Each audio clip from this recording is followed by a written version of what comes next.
Hey, if we can get this channel up to 10,000 subscribers by the end of the year, then I will set up an OnlyFans!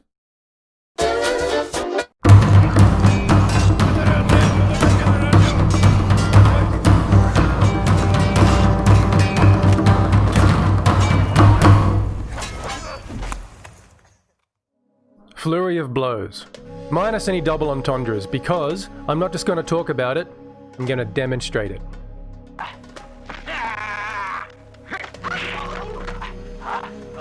Now, if you're envisioning a series of really rapid, fast strikes, one after the other, yeah, that's not exactly how it works. Don't get me wrong, speed is a component of Flurry of blows, but try not to get it confused with rapid striking. Rapid striking might be great for doing cardio exercise, or trying to find an opening in your opponent so that you can deliver a more effective strike. Sure, you might be thinking, but that defies its definition. What is Flurry of blows without rapid striking? Well, rather than talk about it, I'm just going to do it. Please note, I am not a monk or a master martial artist in any definition of the term.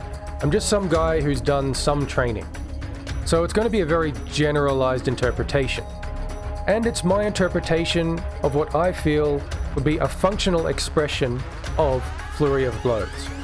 Also, please keep in mind that a punching bag doesn't fight back, and it doesn't maneuver around the battlefield.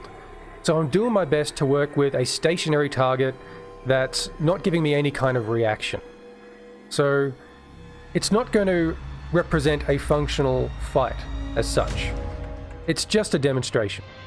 Before we begin, I felt it was important to demonstrate the many natural weapons of the humanoid body that monks have conditioned themselves to use effectively in combat. First up, we have the fingertips, which can be used to poke and gouge, or rake and slap. The foreknuckles. These can be used to penetrate into soft targets, or to rip and tear. The fist.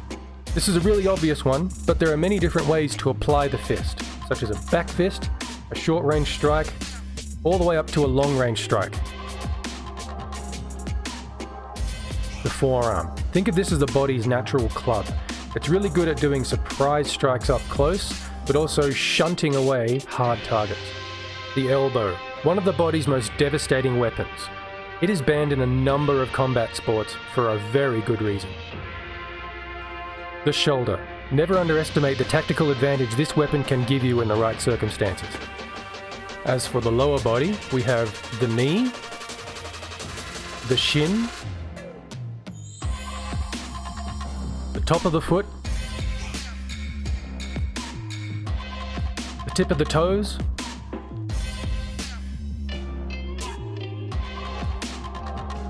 the ball of the foot, and the heel of the foot.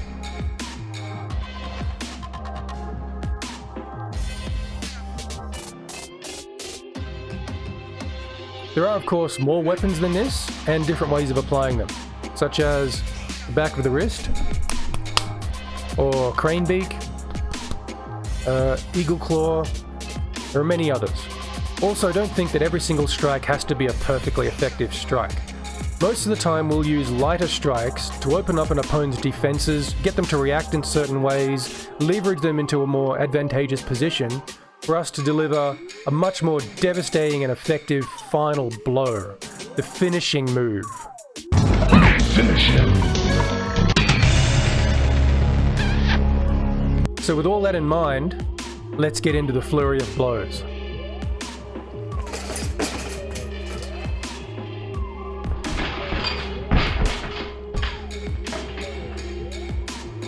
As I said before, it's not just about striking really fast or going all E-Honda on your opponent.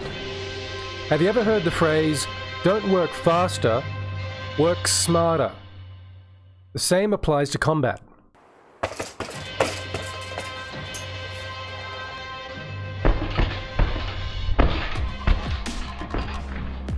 So the philosophy is, get in as many strikes on your opponent as you can with the least amount of movement.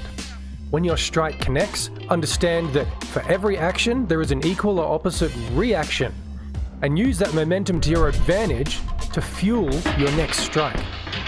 If you keep your body weight centered, that's roughly just below the belly button, the upper part of your body and the lower part, as well as the left side and the right side, can act independently of each other.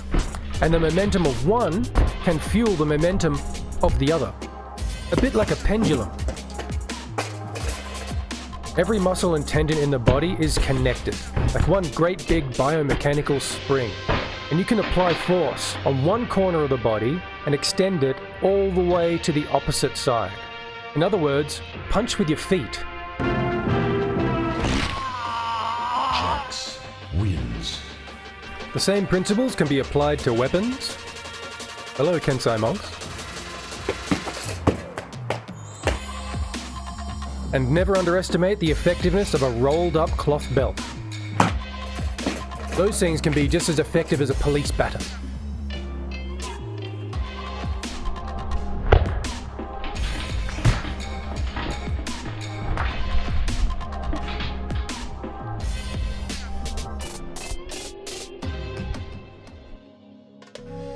Now imagine what I could be capable of if I actually devoted my life to practicing this. As I said before, I'm no master martial artist. I'm just a guy who's done some training. But for you aspiring monks out there, here are some words of wisdom that were passed on to me from my Shifu. The journey begins at black belt. Any martial arts school or academy that effectively ends at black belt, or if you expect that once you achieve your black belt, that's it, no, that's not martial arts. Upon attaining black belt, or a similar level of proficiency, you've been given the tools and you've conditioned your body to be able to use them. Now what are you going to do with them? What is unique about your expression and understanding of these tools? What is unique to your interaction with the universe? And how are you going to surpass the masters before you? It doesn't matter what martial arts you do, as long as you do it properly and understand there are multiple dimensions to it. There's martial arts, which is about the choreography, form, flow, function, and even medicine. Then there's martial application, which is the physical interaction with the world, and the interaction and competition with other people. And then there's martial expression, which is understanding the former too, but then creating something unique to you and unique to your expression and harmony with the universe. Finally, it is never too late to be who you should have been. Bye bye. See you in the next video.